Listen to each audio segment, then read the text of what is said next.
चलो मित्रों, काले आपने तमने स्वाध्याय 1.5 गणवा माटे आप्युं हतुं।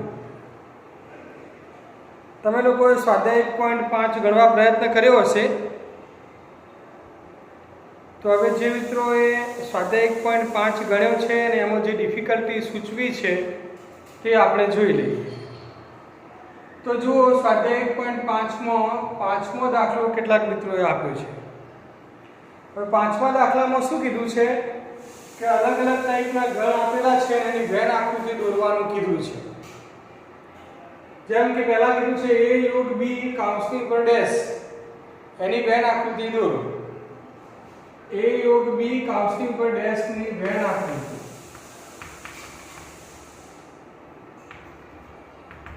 હવે એની વેન આકૃતિ તમે કેવી રીતે દોરશો તો પહેલા આનું મીનિંગ સમજી લો। a योग b काउंसलिंग पर डैश એનો મીનિંગ શું? તો આ ડેશ કાઢવું હોય તો શું કરવાનું? જેમ કે a નો ડેશ હોય તો આ ડેશ કાઢવું હોય શું કરીએ? u - a। તો આ કાઉન્સલિંગ પર ડેશ છે કાઢવું હોય તો એનો મતલબ થાય u - a योग b। તો બસ હવે આના પરથી આપણે એક વેન આકૃતિ દોરી શકીએ। सार्वत्रिक गण u आ a અને આ b। a योग b તો તમે જાણો જ છો। આ a योग b આખો ભાગ છે। a અને b નો બધો પ્રદેશ લઈ લો એટલે a योग b થયો। એને u માંથી બાદ કરી દેવાનો, એટલે કે આ જે રાઉન્ડેડ જે ભાગ છે એને u માંથી બાદ કરી દો તો બાકીનો u નો પ્રદેશ તો આ રહ્યો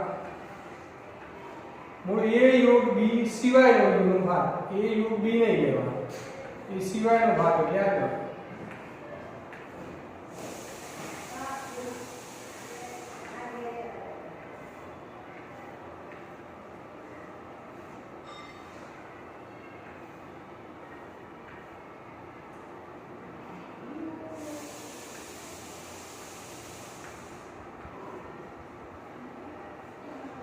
आ a योग b સિવાયનો u નો ભાગ આ એની વેન આકૃતિ થઈ।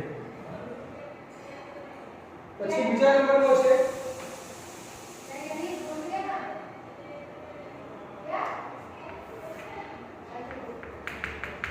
બીજા નંબરમાં આપ્યું છે a ડેશ છે b ડેશ ની વેન આકૃતિ।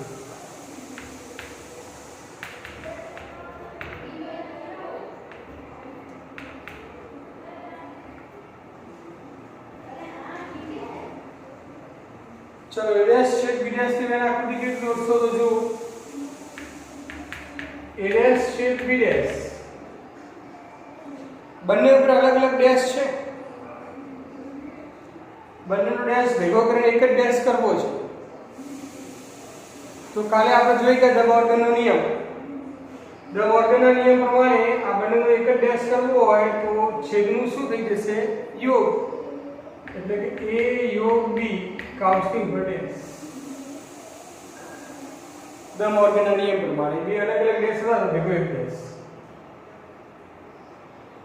હવે કાઉન્સલિંગ પર ડેશ કાઢી નાખવું હોય તો u માંથી બાદ કરો, u - a योग b।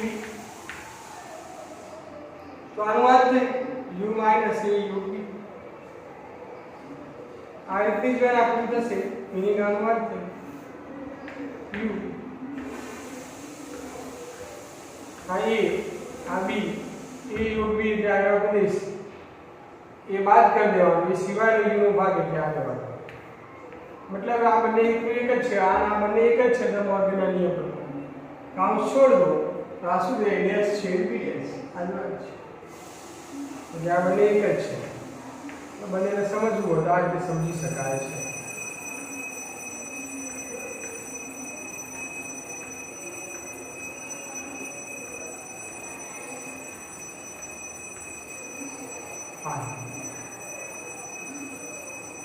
तीजा नंबर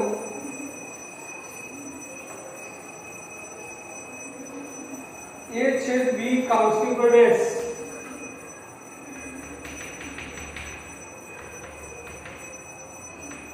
a छेद b કાઉન્સલિંગ પર ડેશ ની વેન આકૃતિ।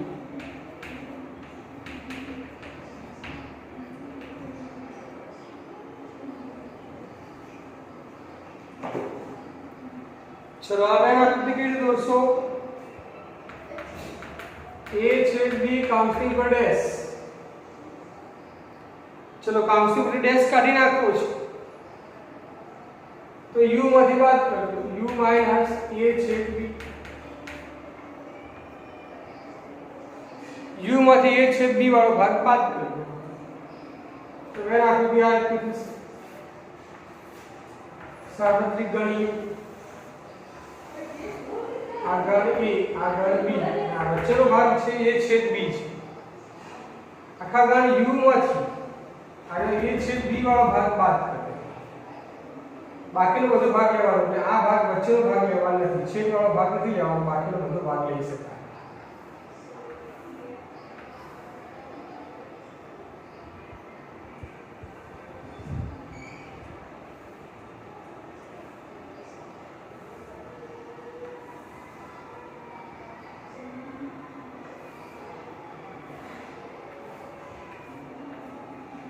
छेद वाला भाग लेવાનો ए छेद b वाला प्रदेश नहीं लेવાનો ए सिवायનો ભાગ લેવાનો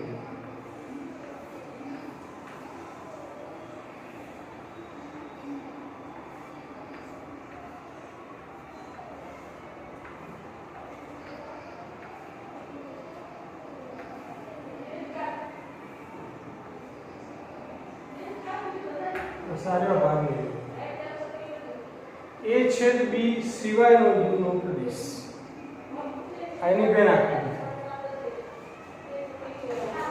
એના ચોથા નંબરનો a ડેશ યોગ b ડેશ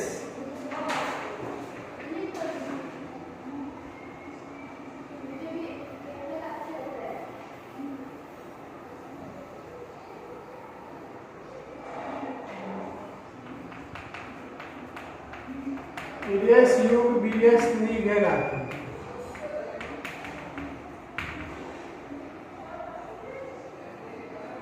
હવે જો a ડેશ योग b ડેશ બંને અલગ અલગ ડેશ છે આપણે ભેગા કરવા છે એક જ ડેશ તો દમોર્ગનના નિયમ પ્રમાણે એક જ ડેશ આ રીતનું થઈ જશે યોગનું છે a છેદ b કાઉન્સિંગ પર ડેશ काउंसिंग पर डैश काढ़ी नाखવું છે તો u માઈનસ a છેદ b કાઉન્સિંગ પર ડેશ કાઢવું હતું u માઈનસ a છેદ b મૂળ અનુવાદ થયું હવે જો a છેદ b કાઉન્સિંગ પર ડેશ છે કાઉન્સ છોડ દો તો દમોર્ગનના નિયમ પ્રમાણે a ડેશ છેદ છે અને u b ડેશ वो इनवित थे कि कहना जीवित बना आकृति थશે भाई आ b a छेद b वाला भाग नहीं लेવાનો બાકીનો બધો પ્રદેશ લઈ લેવાનો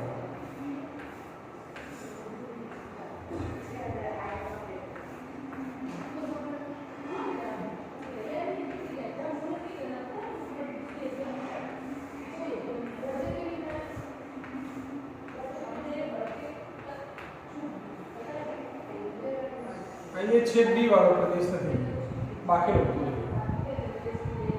आ a डैश योग b डैश તે બે નાખી દીધી પૂરા ખબર પડવી જોઈએ a ડેશ योग b ડેશ છે બે અલગ અલગ ડેશ છે એને ભેગા કરવા વર્ગના નિયમ પ્રમાણે એક જ ડેશ કરી શકાય એક જ ડેશ કરવું હોય તો યોગનું શું થઈ જાય છે પછી આ ડેશ કાઢી નાખવું અને u માંથી બાદ આ એનું સ્વરૂપ મળી ગયા પછી મેં આકૃતિ સમજી શકાય तो કેટલાક મિત્રો ડિફિકલ્ટીમાં આપી દઉં ચલો એ સિવાય બીજું આપીશું દાખલો છઠ્ઠો દાખલો એના પછી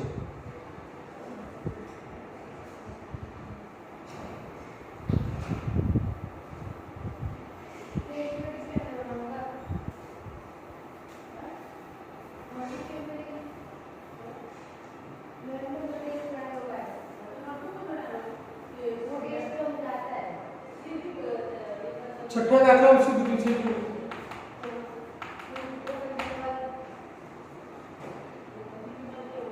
छठा में समतलना તમામ ત્રિકોણોના ગણને u તરીકે લો જો ઓછામાં ઓછો એક ખૂણો 60 અંશથી ભિન્ન હોય તેવા ત્રિકોણોના ગણને a હોય તો a ડેશ તરીકે શું થશે? u એટલે સમતલના તમામ ત્રિકોણોનો ગણ. સમતલના તમામ ત્રિકોણોનો ગણ.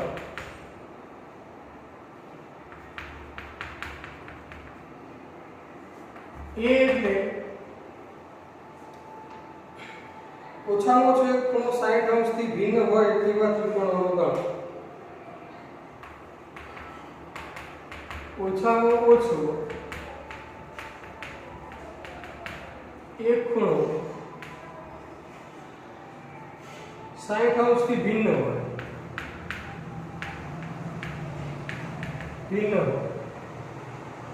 તેવા ત્રિકોણોનો ગણ.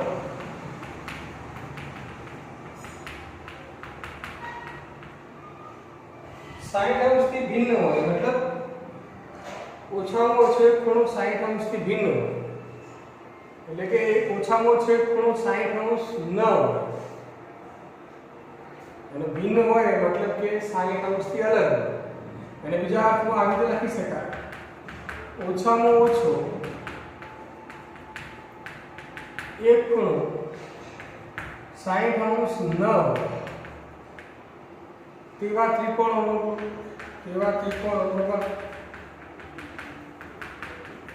આનો મતલબ એ છે ભિન્ન હોય 60 અંશથી ભિન્ન હોય એટલે 60 અંશ ન હોય. તો હવે એના બધી ડેશ આપણે લખી. બોલો ન હોય એનો આપણે શું કરી દઈએ હોય અને ઉલટું ઓછામાં ઓછો એક ખૂણો 60 અંશ ન હોય તો એનાથી ઉલટું શું થાય હોય એટલે કે આવી રીતે ઓછામાં ઓછો એક ખૂણો 60 અંશ હોય તેવા ત્રિકોણોનો ગણ.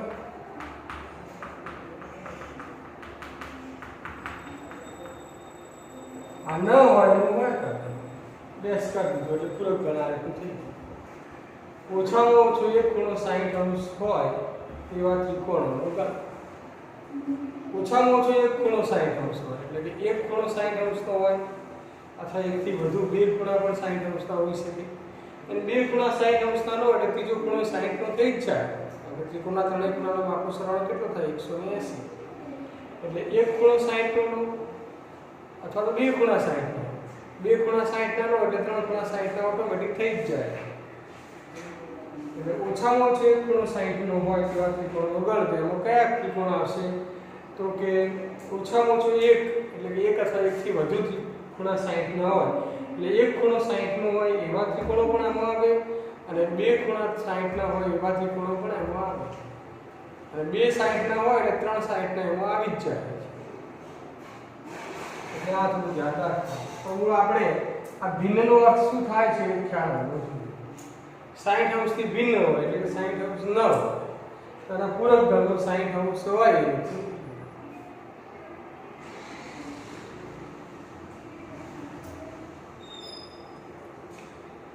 ચલો એના પછી સાતમો દાખલો ગુણધર્મો ઉપર આધારિત છે.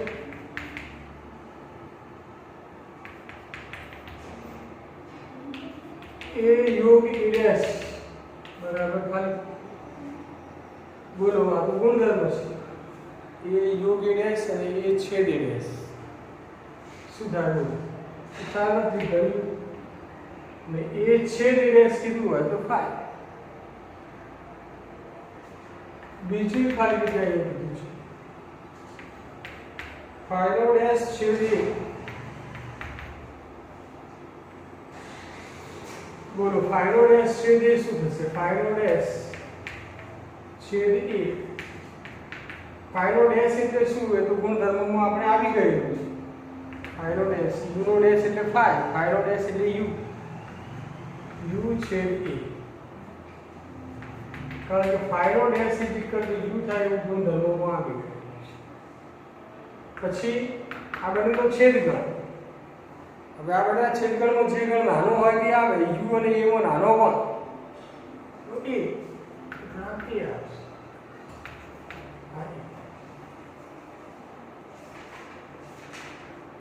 ચલો ત્રીજું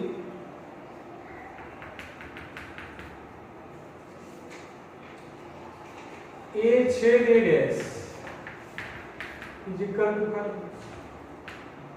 આ તો ગુણધર્મોમાં આવી ગયું છે a અને a ડેશ ના છેદગણ શું થાય ખાલી ફાઈ u ડેશ છેદ ફાઈ u ડેશ છેદ a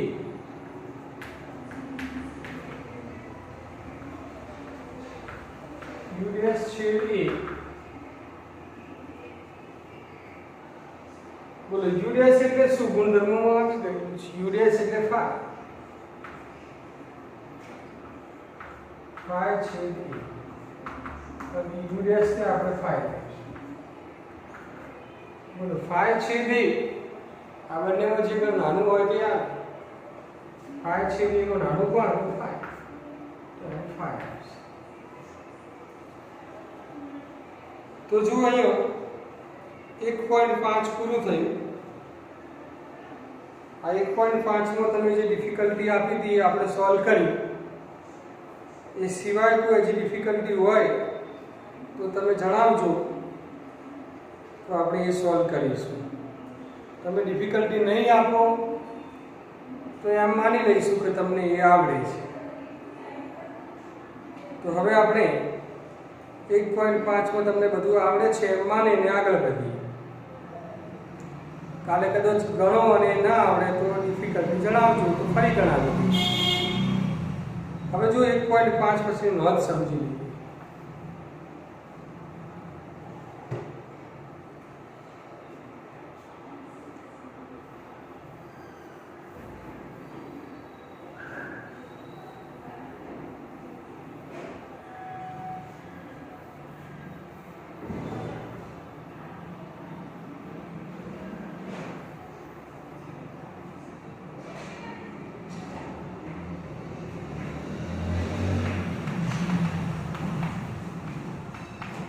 जो संख्या गणना કેટલાક સૂત્રો છે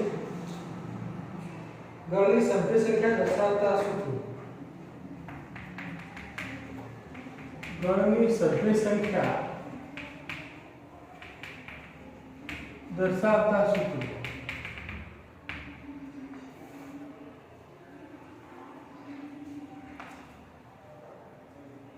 તો જુઓ ખાલી ગણ આપણે જાણીએ છીએ ખાલી ગણમાં એક પણ ઘટક નથી तो खाली गण की सभ्य संख्या શું કહેવાશે તો 0 તેને આવી રીતે લખાશે number of i is equal two 0 ખાલી ગણ ની સભ્ય સંખ્યા 0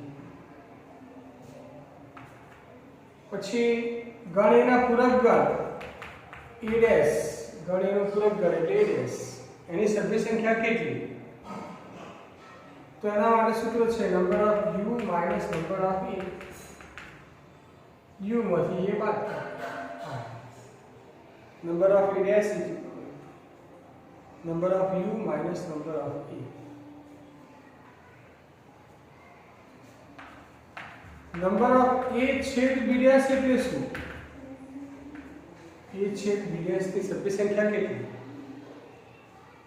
તો વેર આકૃતિ પરથી આ સૂત્રો આપણે સાબિત કરી શકીએ છીએ સમજી શકીએ છીએ તે સીધા યાદ રાખવાનું છે સીધું યાદ કરી રાખશો તો નંબર ઓફ a छेद b dash માટે જેના ઉપર ડેશ ન હોય એમાંથી બાદ કરી દે કેના ઉપર ડેશ નથી તો a ઉપર તો a માંથી બાદ કરજો number of a minus number of a છેદ b બાદ કર્યા પછી ડેશ નીકળી જશે જેમ કે અહીંયા a ને બાદ કરી દો એટલે a ની ઉપર ડેશ નીકળી જાય અહીં તમે જો a છેદ b બાદ કરશો એટલે b ની ઉપર ડેશ નીકળી જશે જેના ઉપર ડેશ ન હોય એમાંથી બાદ કરો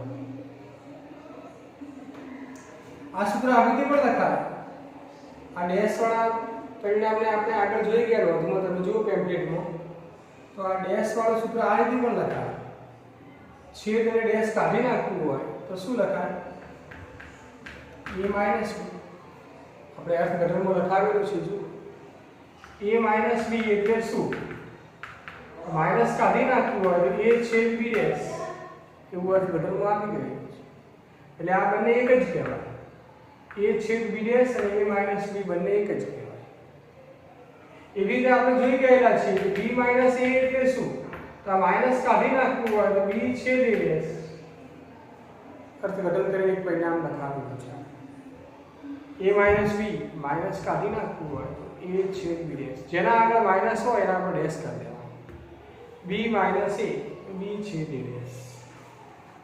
એનાથી ઉલટું આ ડેશ કાઢી નાખવું હોય તો માઇનસ કરી દેવાનું, a છેદ b ડેશ. કોના પર ડેશ છે? b ઉપર, તો b આગળ માઇનસ કરી દેવાનું. અહીંયા કોના ઉપર ડેશ છે? a ઉપર, તો a માઇનસ કરી દેવાનું. એટલે આપણે સૂત્ર લખ્યું a છેદ b ડેશ. તો સૂત્ર કઈ રીતે લખ્યું? જેના પર ડેશ ન હોય એમાંથી બાદ કરવું. a ઉપર ડેશ નથી તો a માંથી a છેદ b બાદ કરવું. તો ચલો આ સૂત્ર આ a છેદ b ડેશ અને a માઇનસ b બંને એક જ છે. a છેદ b ડેશ અને a માઇનસ b બંને એક જ છે. તો આ સૂત્ર a માઇનસ b ને પણ લાગુ પડશે. Number of a minus number of a છેદ b. આ રીતે હોય કે આ રીતે હોય, બંને એક જ સૂત્ર એક જ છે. Number of a minus number of a છેદ b. ધ્યાન રાખો. ચલો એવી રીતે નંબર ઓફ b છેદ a ડેશ હોય તો હવે આ ઉપર જોઈ ગયા એ પ્રમાણે જ વિચારો. b છેદ a ડેશ હોય તો તમે શું લખશો? તો જેના પર ડેશ ન હોય એમાંથી બાદ કરો. જેના પર ડેશ ન હોય એમાંથી બાદ કેવી રીતે કરશો? તો number of b minus number of b છેદ a, b છેદ a એટલે કે a છેદ b, a છેદ b b છેદ a એક જ છે. અને આ ડેશ કાઢી નાખવું હોય તો આ રીતનું number of b minus a, તો સૂત્ર થશે number of b minus number of b છેદ a એટલે કે a છેદ b. આ બંને એક જ છે. ટૂંકમાં જેના પર ડેશ ન હોય એમાંથી બાદ કરો. a ઉપર ડેશ નથી તો a માંથી બાદ કરો, b ઉપર ડેશ નથી તો b માંથી બાદ કરો.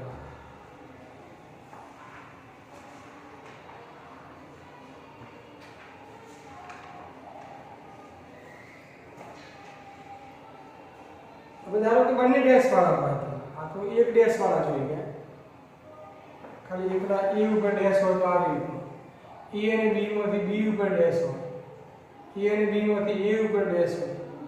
હવે a અને b બંને ઉપર ડેશ હોય તો શું કરવું?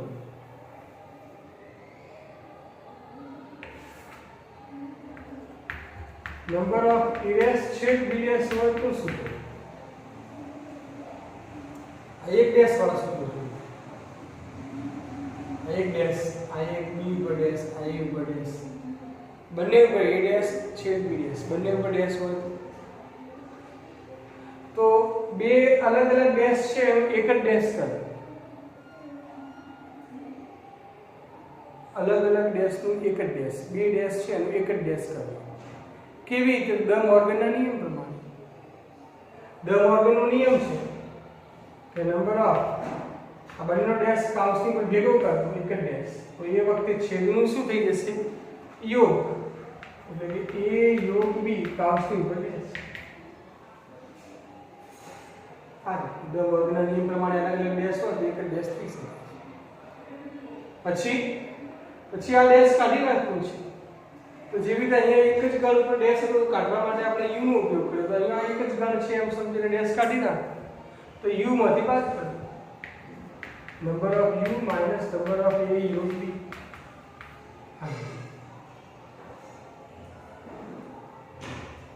આવી રીતે એક પેલા બે ડેશ હતા એટલે એક ડેશ કરીને એક ડેશ કાઢવા માટે આ રીતે બાદ કરીએ. ચલો એવી જ રીતે નંબર ઓફ i ડેશ છેદ b ડેશ હતું એની જગ્યાએ a ડેશ યોગ b ડેશ હોય તો નંબર ઓફ a ડેશ યોગ b ડેશ શું કરશો બોલો? તો આમાં પણ એ જ રીતે આ બે અલગ અલગ ડેશ છે તેને ભેગા કરો, ભેગા કરીને એક જ ડેશ કરો. એના માટે દ મોર્ગનનો નિયમ. અલગ અલગ ડેશનું એક જ ડેશ કરવું હોય તો આ યોગનું શું થઈ જશે? છેદ.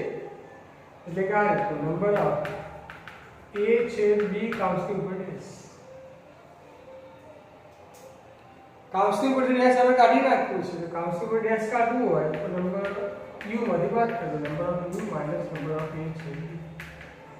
આ જો એક ડેશ હોય તો શું થાય? બે ડેશ હોય તો શું થાય? ચલો ના હવે નંબર ઓફ a યોગ b કેવી રીતે શોધવા? નંબર ઓફ a યોગ b તો એનું સૂત્ર તમારે યાદ રાખવાનું છે। મહત્વનું સૂત્ર છે નંબર ઓફ a યુગ b। સૂત્ર છે number of a plus number of b minus number of a છેદ b। આ સૂત્ર અગત્યનું સૂત્ર। નંબર ઓફ a યુગ b ઇઝ ઇક્વલ ટુ સૂત્ર છે number of a plus number of b minus number of a છેદ b। આ બે ગણના યોગગણનો સભ્ય સંખ્યા શોધવાનું સૂત્ર છે। ત્રણ ગણ હોય નંબર ઓફ a યોગ b યોગ c હોય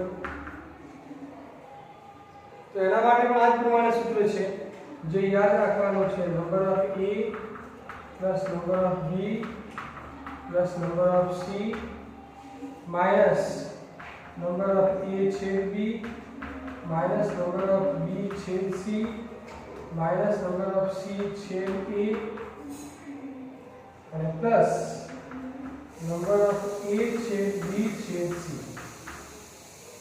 બે ગણના છેદગણ વાળા બધું બાદ કરવાના a અને b b અને c c અને a। બે ગણના છેદગણ વાળા બધું બાદ કરવાના ત્રણ ગણના છેદગણ વાળા બધું સરવાળા।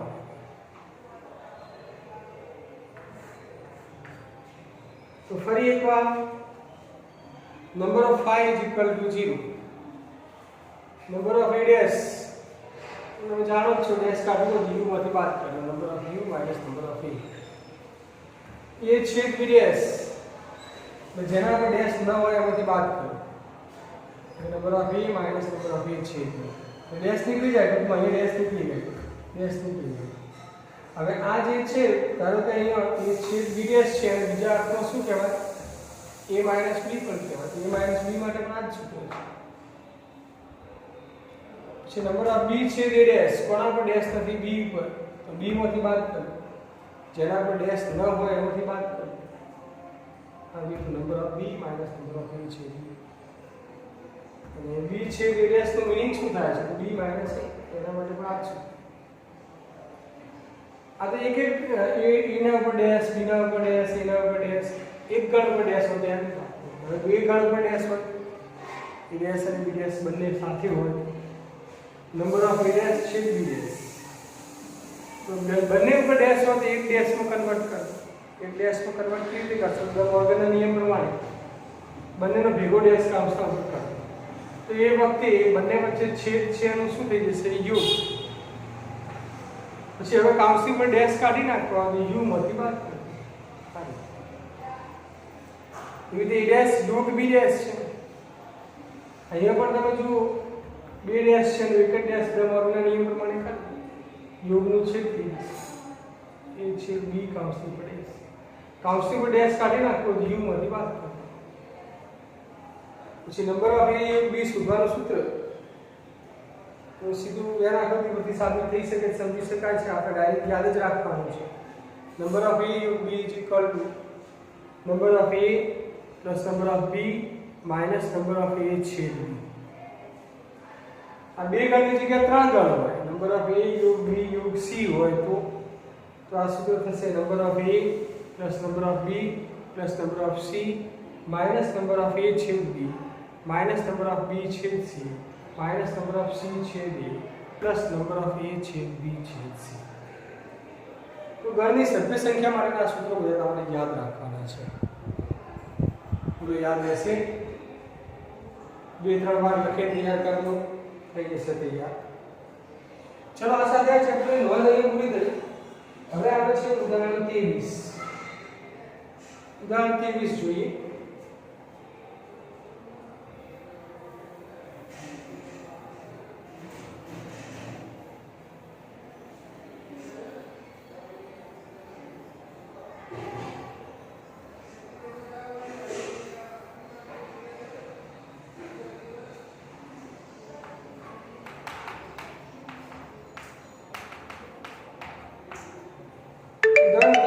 કીધું છે x યોગ y માં 50 ઘટકો છે એને સંકેતમાં આપણે લખીશું નંબર ઓફ x યોગ y is equal two 50। x માં 28 ઘટકો છે number of x is equal two 28। y માં 32 ઘટકો છે number of y is equal two 32। તો x છેદ y માં કેટલા ઘટકો હશે? નંબર ઓફ x છેદ y એમાં કેટલા ઘટકો હશે શોધવાનું. હવે બે રીતે આ ગણતરી શક્ય છે.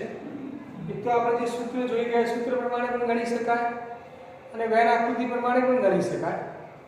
સૂત્ર પ્રમાણે ગણતરી કરવી હોય તો નંબર ઓફ a યોગ b કરીને સૂત્ર આપી દો. એ સૂત્ર નંબર ઓફ x યોગ y માટે લખી દો. નંબર ઓફ x યોગ y. બોલો સૂત્ર નંબર ઓફ a યોગ b માટે આપણે શું લખી દઉં? Number of a plus number of b minus number of a છેદ b. તો બોલો નંબર ઓફ x યોગ y માટે તમે બોલો number of x plus number of y minus number of x છેદ y. તો ચલો હવે આ સૂત્રની અંદર કિંમતો મૂકી દઈએ. x યોગ y 50 છે, પછી નંબર ઓફ x 28 છે, નંબર ઓફ y 32 છે, નંબર ઓફ x છેદ y શોધવા છે. ચલો 50 આ સરવાળો કરશો તો 60 થાય છે માઈનસ નંબર ઓફ x છેદ y. આને આ બાજુ લાવી દો, આને આ બાજુ લઈ જાઓ તો નંબર ઓફ x છેદ y is equal two 60 minus 50. અને આ બાજુ લાવો, આને આ બાજુ લઈ જાઓ તો નંબર ઓફ x છેદ y ઇઝ ઇક્વલ ટુ 10. તો આ રીતે આપણે x છેદ y માં કેટલા ઘટકો હશે એ આ સૂત્ર પ્રમાણે આપણે શોધી શકીએ છીએ. બીજી રીતે ગણતરી કરવી હોય તો કઈ રીતે? તો આ રીતે વેન આકૃતિ પરથી પણ ગણતરી થઈ શકે છે. જો અહીંયા x યોગ y માં 50 ઘટકો છે એટલે નંબર ઓફ x યોગ y is equal two 50. x માં 28 ઘટકો છે એટલે number of x is equal two 28. y માં 32 ઘટકો છે એટલે number of y is equal two 32. x છેદ y માં ઘટકોની સંખ્યા કેટલી છે? નંબર ઓફ x છેદ y શોધવાની છે. આ જે માહિતી છે એ આપણે વેન આકૃતિમાં દર્શાવીએ. આ માહિતીને વેન આકૃતિમાં કેવી રીતે દર્શાવીશું તો જુઓ. અહીં આ x અને y. પેલા છેદમાં કેટલા ઘટકો છે બતાવો. તો છેદના ઘટકો તો આપણે શોધવાના છે. x છેદ y માં કેટલા ઘટકો છે એ તો આપણે શોધવાના છે. તો આપણે ધારી લઈએ કે x છેદ y માં n ઘટકો છે. કેટલા? n. તો ચલો હવે y માં કેટલા ઘટકો છે? તો 32. હવે y માં 32 ઘટકો છે. અહીંયા વારંવાર n આવી ગયેલા છે એટલે n માં તમે કદાચ મુશ્કેલી પડતી હોય તો ગમે તે સંખ્યા x ધારી લો, પણ x પણ આવી ગયેલા m x y આવી ગયા, k ધારી લો છે. x છેદ y માં ઘટકોની સંખ્યા કેટલી? તો k ધારી. હવે આગળ વધીએ તો y માં કેટલા છે? 32. હવે y માં ટોટલ 32 ઘટકો હોવા જોઈએ. એમાં 32 ઘટકોમાંથી આ ઘટક તો y માં આવી ગયા ને કેટલા? k. તો હવે અહીંયા કેટલા હોય? ટોટલ 32 થવા જોઈએ. ટોટલ y માં કેટલા ઘટકો? 32. 32 માં કેટલા આવી ગયા? k. તો આ કેટલા હશે? તો 32 માઈનસ k. ખબર પડી કઈ રીતે? y માં ટોટલ 32 ઘટકો થવા જોઈએ. તેમાં k આપણે ધારી લીધા છે કે અહીંયા k છે તો આ ભાગમાં કેટલા હોય? તો 32 માઈનસ k. ચલો હવે x માં ટોટલ ઘટકો કેટલા છે? 28. x માં ટોટલ ઘટકો છે 28. એમાં આ એક ભાગ તો આવી ગયો x નો. x ને આ ઘટકો x માં પણ આવી ગયા ને. જે k આપણે ધાર્યા છે y માં પણ છે અને x માં પણ છે. તો ટોટલ ઘટકો 28 થવા જોઈએ. એમાં આ k તો આવી ગયા તો આ ભાગમાં કેટલા હોય? તો 28 માઈનસ k. ખ્યાલ આવ્યો? ટોટલ 28 કરવા હોય તો આ k આવી ગયા તો આ ભાગમાં 28 માઈનસ k. ટોટલ 32 થતા હોય તો આ k આવી ગયા તો આ ભાગમાં 32 માઈનસ k. પછી આ ત્રણેયનો સરવાળો એટલે યોગદાન કેટલા છે? 50. તો ચાલો વેન આકૃતિ પરથી આ ત્રણેયનો સરવાળો 50 થાય એટલે કે 28 માઈનસ k પ્લસ k અને 32 માઈનસ k. આ ત્રણેયનો યોગદાન એટલે કે ત્રણેયનો સરવાળો છે 50. ચલો કાઉન્સ છોડ દો. 28 minus k plus k plus 32 minus k equal to 50 છે, minus k plus k cancel, તો આ થઈ જશે 28 ને 32 60, 60 minus k is equal two 50, 60 minus 50 is equal two k, તો k બરાબર 10. k એટલે શું? k એટલે નંબર ઓફ x છેદ y, નંબર ઓફ x છેદ y ઇઝ ઇક્વલ ટુ 10. તો આ રીતે વેન આકૃતિ પરથી પણ આપણે નક્કી કરી શકીએ છીએ. સૂત્ર લખો તો આ પ્રમાણે સૂત્ર, અને સૂત્ર ન લખો અને વેન આકૃતિ દોરો તો આ પ્રમાણે વેન આકૃતિ દોરીને તમે નક્કી કરી શકો છો. બંનેમાંથી જે રીતે ફાવે તે રીતે તમે ગણી શકો છો.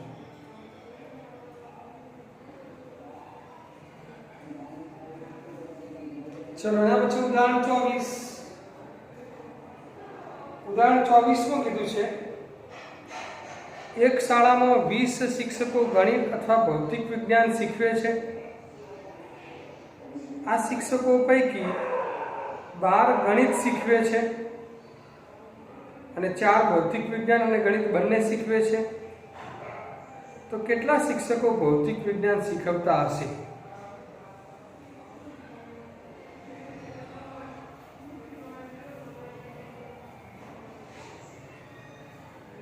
જો ગણિત શીખવતા શિક્ષકોના ગણને આપણે એમ કહી દઈએ. ગણિત એટલે મેથ્સ, મેથ્સનો પહેલો અક્ષર છે એમ,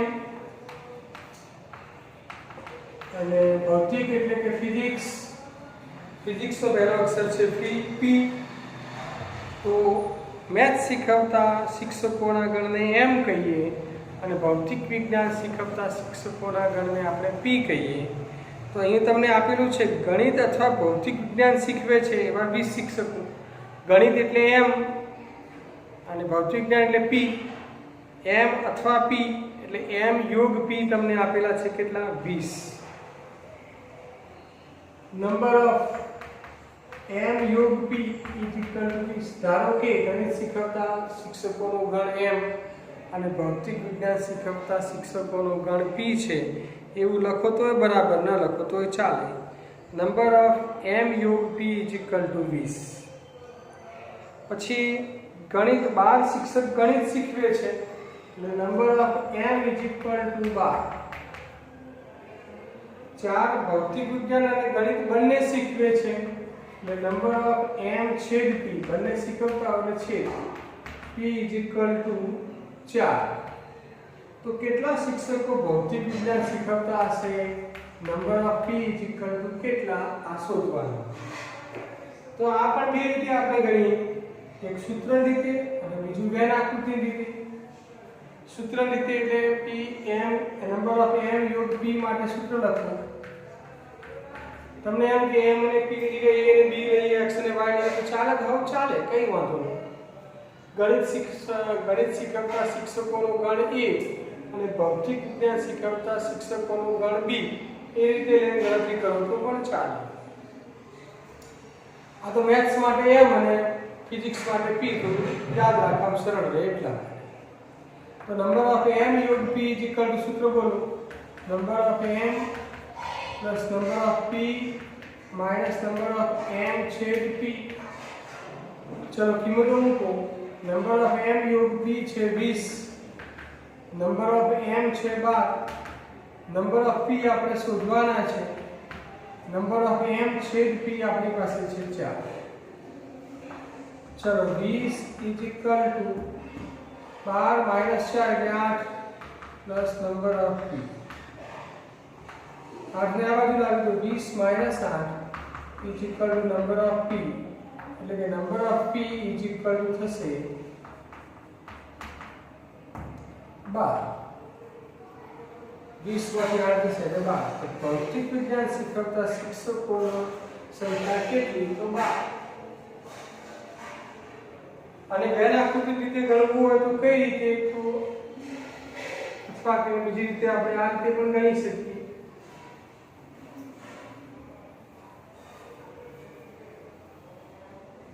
જો પહેલા જે વિગત આપેલી છે રકમ ઉપરથી આપણે લખી લઈએ. મેથ્સ અથવા ફિઝિક્સ 20 શિક્ષકો છે, એટલું મેથ્સ શીખવતા 12 શિક્ષકો છે. મેથ્સ અને ફિઝિક્સ બંને શીખવતા હોય એવા શિક્ષકોની સંખ્યા 4 છે. ફિઝિક્સ શીખવતા શિક્ષકો કેટલા? તો હવે એના માટે આપણે વેન આકૃતિ દોરીએ. વેન આકૃતિ દોરવી હોય તો સાર્વત્રિક ગણિત, મેથ્સ, ફિઝિક્સ. છેદથી સ્ટાર્ટ કરો. છેદમાં m છેદ p માં કેટલા છે? 4. તો m છેદ p એટલે આ રહ્યો ભાગ, એમાં 4.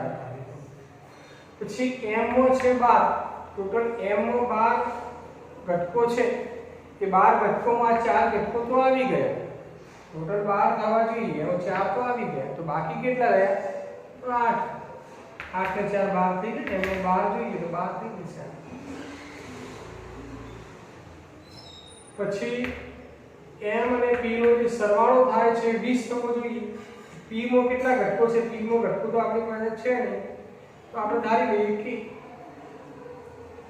ફિઝિક્સ શીખવતા શિક્ષકોની સંખ્યા તો કે. તો ચલો હવે વેન આકૃતિ પરથી આપણે લખી શકીએ કે 8 + 4 + k ટોટલ ત્રણનો યોગગણ એટલે સરવાળો કેટલો છે? 20. चलो 12 + k = 20. तो k = 20 - 12. k = 8. k એટલે શું? તો ફિઝિક્સ શીખવતા શિક્ષકોની સંખ્યા. તો ખાલી એકલું ફિઝિક્સ શીખવતા શિક્ષકો કેટલા છે? તો આ 4 અને 8 અને આ 4 પાર થઈ જશે. જે આપણે આમાં થોડોક સુધારો કરી દઈએ કે ટોટલ ફિઝિક્સ શીખવતા શિક્ષકોની સંખ્યા k ધારીએ તો આ k - 4 થશે. આ રીતે. કારણ કે આ તમે જુઓ કે આ 8 કેવી રીતે લખ્યા? તો 12 - ટોટલ 12 હતા. 12 માંથી 4 બાદ ટોટલ k ધારીએ તો k - 4. આ રીતે યાદ રાખો, થોડું સરળતા રહેશે. આ તમને 8 આવે છે પણ 8 સમજવામાં થોડી તકલીફ પડશે. તમે જુઓ પેલા છેદમાં 4 હતા એ 4 હતા. टोटल 12 થવા જોઈએ.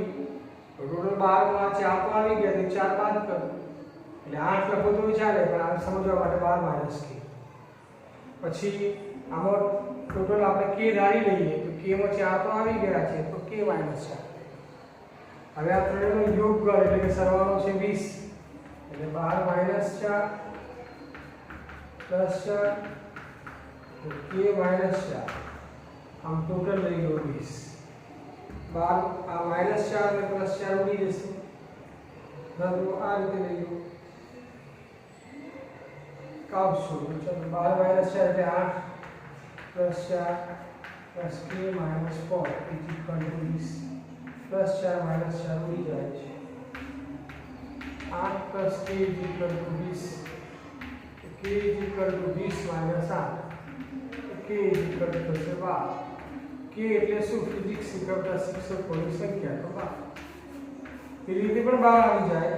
એટલું કે આટલું k લીધું હોય તો k ની કિંમત 8 અને આ 4 12 આવી તો બધું થઈ જાય. આ રીતે લખો તો પણ. તો વેન આકૃતિ પ્રમાણે તમે ગણો તો ચાલે, અને આ જે સૂત્ર પ્રમાણે ગણો તો ચાલે. તમને જે રીતે ફાવે તે રીતે તમે ગણી શકો છો.